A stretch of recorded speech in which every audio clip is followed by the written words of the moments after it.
But one of the things that we kind of indirectly talked about, which is the problem with the media right now, I think there's no accountability. There's no consequence for telling a lie.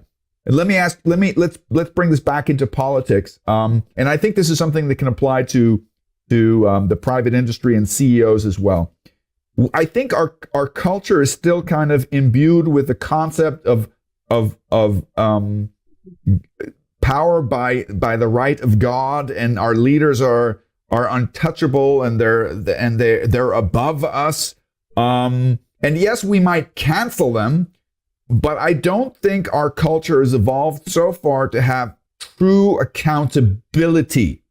And I'm not talking about the witch hunts. We have plenty of witch hunts where we chase people out of office. But I'm always shocked to see CEOs who ruin companies and then are given a golden handshake of $100 million and sent on their way. And there's no other ultimate consequence. And I see this in politics as well, where certain politicians make terrible decisions that have huge impact and they're not held accountable. Do you believe that accountability is something that we need to work on in leadership as well?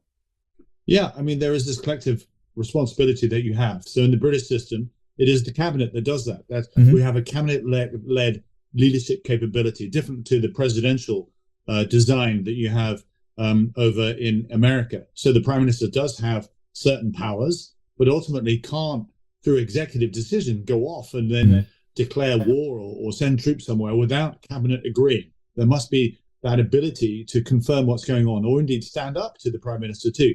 That is the construct that we have in this country. But there isn't any accountability, if you like, when things go very wrong, other than when you boot the person out. And the difference between our system and yours is that if you end up with a bad apple, you got to wait 4 years to turn them out. Whereas in our system, it just took 44 days to get rid of Liz Truss, because our system does allow that. Maybe we should be a little bit more accurate in what I understand about accountability, because one of the things that I think the Republican Party is fighting for very strongly now is to empower the president more and to make sure that he has or she has immunity. And I can understand why that's important in a political sense. If Cameron made a political decision that was difficult to make, and it didn't go well, that's just how the cookie crumbles. So I don't think I'm talking about accountability in the sense of, do we go to war or how do we deal with certain partners? I don't think that's where the accountability is so important. I think it's important in a different way, but in a more subtle way. But I'm talking about, I'm going to make a harsh statement now, and I'll ask you how you feel about it. One of the things we talked about in the previous podcast is I said, I'm a huge fan of the democratic principle, but I think our system has some flaws baked in, some immature flaws baked in. And I think what American democracy has kind of degraded to a large extent, and I don't know how we're going to solve this, is that our democracy is for sale. I think that is fair. If you look at how much money is involved, the lobbies, what influence they have, they write the laws. I mean, if somebody were to ask me what is the purpose of government, I'm going to quote one of my favorite quotes from the books, Guns, Germs, and Steel. I don't know if you're familiar with it. They say the purpose of government is to be the biggest, baddest gang in the land. And their number one client are the people, because although the people theoretically in numbers are powerful, they are the least powerful because they have no unity. They need leadership. And that's the function of government. And I remember when I asked my friend Todd what he thought the purpose of government, he said something very traditional that we say in the United States was that Democrats look out not only for what the majority wants, but they also protect the minorities from the majority. And that's a very idealistic and wonderful thing, and I completely agree with it. But while he was saying it, I had this thought, and I said it to him. I said, I think the modern purpose of government, political leadership, is that political leaders protect the 99.99% of the population from the 0.01% of the population that would otherwise take advantage of us. And I don't see that sufficiently. Do you understand what I mean with that? If we're talking about distribution of wealth and the inordinate amount of influence that robber barons or billionaires have on the political system and all the benefits they have and none of the accountability. Would you agree with that assessment, or? I would. It is a consequence, though, of the evolution of our democratic processes, if you like. If we do live in a free market, open society, then there will be some people who will generate greater wealth, and then through that wealth will seek greater influence through our, the political machine. It's interesting that you talk about the robber barons, because that was a very interesting time in American history, because it took an American president, another one of my heroes, Theodore Roosevelt, to then say, hang on a minute, this isn't where America is going. It's not in Americans' interest.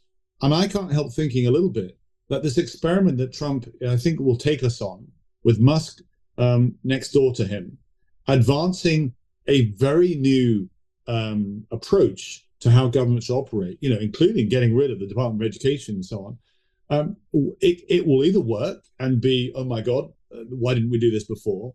Or there's a possibility that we're going to end up with a repeat of the 1900s, whereby the high-tech operators are able to then effectively have influence with the politicos, and to the point whereby the democratic processes, as we know them now, are completely eroded. And it will require then a massive reset on the flip side of that, to then say we cannot have companies, operators, chief executives, chairmen and so forth, who are just so powerful that they can ring up the president or whoever in the White House and say, do X, Y, or Z, and it actually happens. That we've missed accountability, that actually Congress itself is then almost bypassed from that perspective.